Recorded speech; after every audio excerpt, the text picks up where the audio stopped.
Hello guys, in this video I am going to show you how to search for a particular location on the Windy application. But first I just want to mention, don't forget to subscribe to my channel, because at 10,000 subscribers I am going to show you my whole YouTube revenue statistics and growth strategy, how to make money online. So let's jump into it.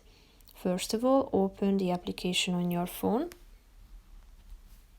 Now you should tap on the search icon in the right side of the screen down below and type in the name of that area, city, country, or whatever that you are searching for.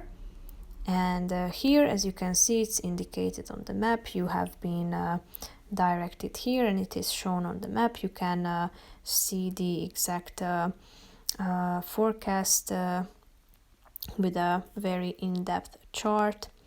And you can also select the street camera, as you can see here, so you can check out all the relevant details. So that's pretty much it for this video, guys. I hope you found it helpful. If you did, consider subscribing and see you in the next video. Bye bye.